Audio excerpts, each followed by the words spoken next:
Hi, everyone. I'm Rosemarie Miller here with Brett House, a professor of economics at Columbia Business School, here to tell us about the implications of a government shutdown. Thank you so much for joining me today, Brett. Great to chat with you.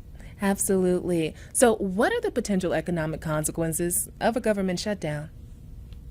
Well, a government shutdown is negative for growth, it's negative for consumer spending, and it can have a big impact on specific households and regions that will be affected by a holdup in benefits checks, in payments, and in salaries. And that combined effect is falling in the midst of a time when we're trying to engineer a soft landing as we converge to something like a more normal economy after the pandemic and shutdowns.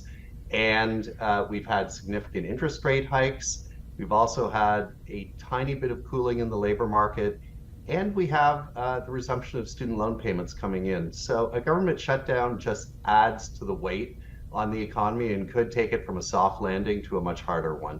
So, could you explain exactly what that means, a soft landing to a harder Well, the one? proverbial soft landing that we've been talking about is a cooling in growth and cooling in demand, which should bring down price pressures. And that's what the Fed has been trying to engineer with all those rate hikes.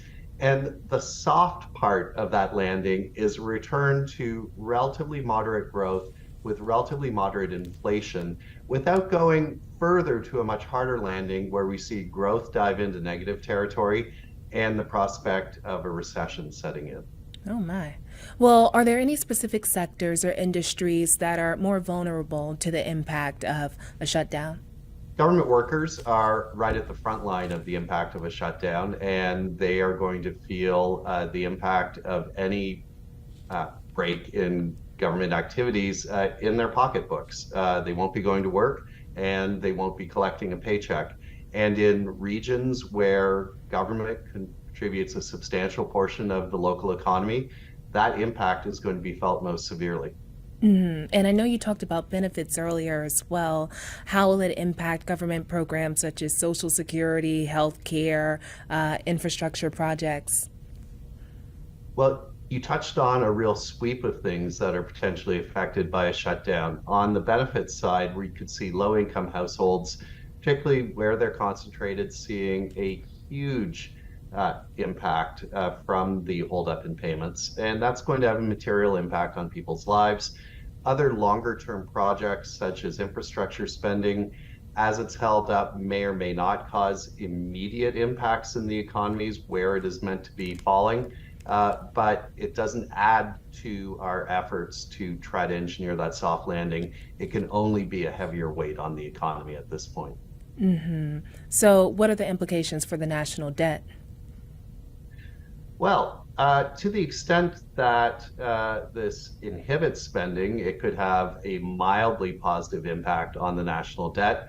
But moreover, and more importantly, it causes potentially another reassessment of the US credit rating. And over time, it causes an erosion in trust in the full faith of the US government to pay its debt.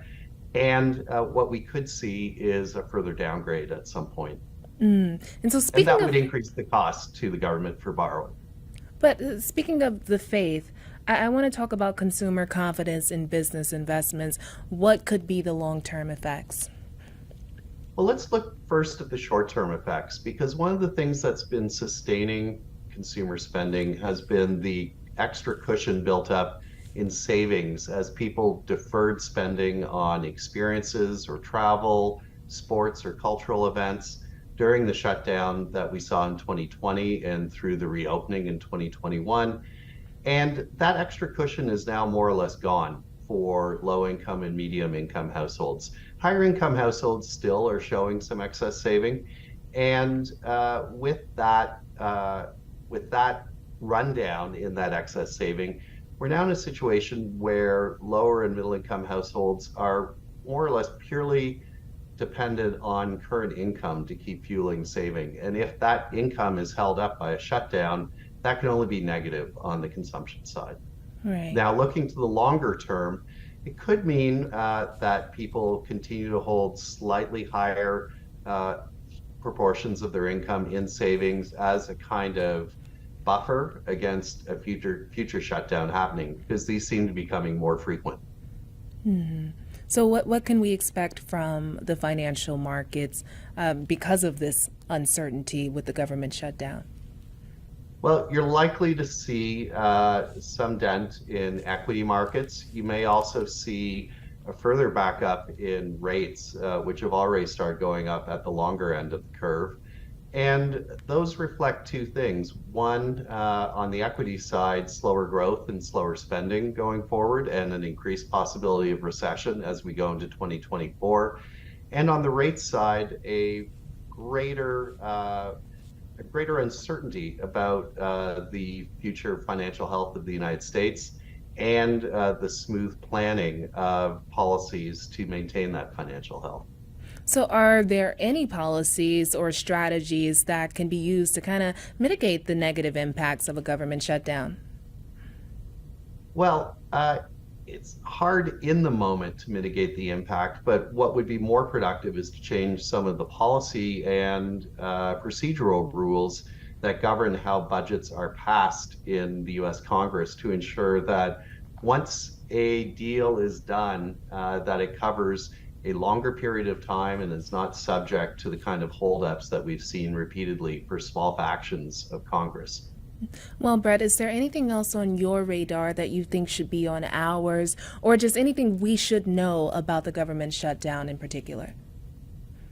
Well, I think people should look at the government websites to determine whether the payments that they would be expecting are going to get out ahead of a shutdown. They should look at specifically whether their employment or other relationship with the government is in any way deemed an essential service and perhaps exempt from some of the shutdown. This does not affect every single part of the government, but it affects most.